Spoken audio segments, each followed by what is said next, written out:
All right, let's talk about something that trips up almost every new trader. What does it really cost to trade gold? We're going to pull back the curtain on the numbers and show you the massive difference between what your broker says you need and what smart trading actually demands. Okay, so this is the big one, isn't it? It's the first question everybody asks. You see gold making a move, you want to jump in with a small trade, say zero point zero 0.01 lots, and you just want to know, how much money do I actually need to have in my account? And, it feels like it should be a simple question with a simple answer. Well, it is and it isn't. So first things first, let's get that simple answer out of the way. We're going to walk through the exact calculation every single broker uses to figure out the bare minimum amount of money they need to see from you to open a trade. And the key phrase here is required margin. The best way to think about this is like a security deposit on an apartment. It's not a fee, you're not paying them, it's just your money that the broker holds on to. They lock it up as collateral while your trade is open. Simple as that. Now, to figure out that deposit, we just need 4 little pieces of information. First, a standard contract of gold, what we call a lot, is 100 ounces, but we're only trading 0.01 lots, which works out to exactly 1 ounce. Easy. Then we need the current price of gold. We'll just use a round number, say $2,200. And finally, the magic ingredient, leverage. That's the tool your broker gives you to control a big position with a small amount of cash. We'll use a super common ratio of 100 to 1. So here's the formula. And don't worry, it looks more intimidating than it is. You just take the total value of what you're trading, so the price of gold times the number of ounces, and then you just divide that by your leverage. That's it. Let's plug our numbers in and see what happens. The total value of the gold we want to control, what's called the notional value, is the price, $2,200, times our 1 ounce. So we're controlling a $2,200 position. Now we just apply that 100 to 1 leverage, which means we only need to put up 1/100th of the total. So we divide that 2,200 by 100, And boom, there's your number, $22. To open up that trade, at these prices, with this leverage, your broker is going to lock up just $22 of your money. Pretty cool, right? But wait, this is exactly where most new traders stop thinking. And believe me, it is a huge, huge mistake.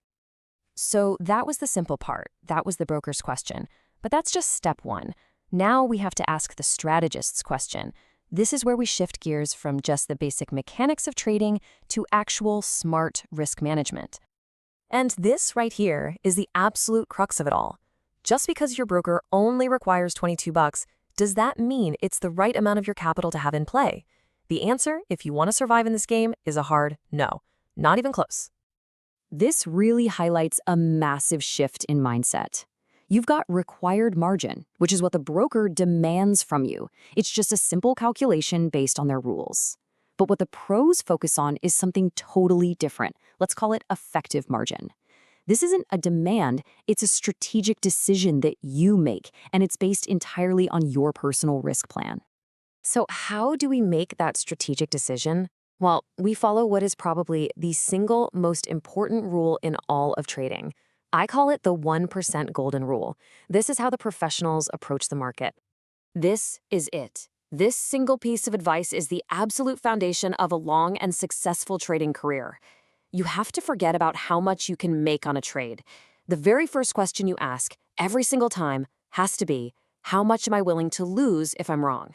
For the pros, that answer is always a tiny, tiny fraction of their capital, usually 1% or even less. And what that means is we flip the entire process completely on its head. Instead of asking how much margin we need for a certain trade size, we start with our risk. We decide in dollars exactly how much we're willing to lose, and we let that number dictate how big our position is going to be. So let's run through a completely new example, the right way. Let's say you've got a $500 account. If we follow that 1% rule, the absolute most you can risk on any one idea is $5. And let's say, based on your chart analysis, you've decided that your stop loss needs to be $10 away from your entry price. Look at this number, $5. This is the number that truly matters. Forget the $22 required margin for a second. This is your real, actual risk. It's the only money that's really on the line, and it's defined by one thing: where you place your stop loss. Okay, so now we use our risk to find our perfect position size. We take our max risk, which is $5, and we divide it by our stop loss distance, which is $10 per ounce. That gives us 0.5 ounces. Now, we know that a 0.01 lot is 1 ounce. So if we're only trading half an ounce, our position size should actually be 0.005 lots. See how that works? We started with risk, and it gave us a precise, safe position size. Following this process leads to a completely new way of thinking about the safety of your account. Instead of getting fixated on the required margin for just one trade, you should be looking at the overall health of your entire account using one key metric. And that metric is your margin level. You'll see this as a big percentage on your trading platform. Think of it like a vital sign. It's the health check for your whole account. It's just showing you the ratio of your total money to the amount that's currently locked up as collateral. The higher this percentage, the healthier and safer your account is. So here's the bottom line. Your real goal is not to use as much margin as you can. It's the absolute opposite. You want the amount of money that's locked up as collateral, your used margin, to be a tiny, tiny fraction of your total account balance. So what's a good target to aim for? Well, a lot of experienced traders will tell you they try to keep their margin level well above 500%, sometimes even over 1,000%. Why? Because that gives them a massive safety cushion. It protects them from any sudden wild market swings, and it prevents the broker from ever forcing their trades closed in a margin call. Okay, let's boil all this down to the key takeaways. First, remember that your broker's required margin is just a security deposit. It is not your real risk. Second, your true risk, the money you can actually lose, is defined only by your stop loss. Third, because of that, you always calculate your position size based on a strict risk rule, like the 1% rule, before you even think about placing the trade. And finally, keep an eye on your account's overall health by keeping that margin level percentage nice and high.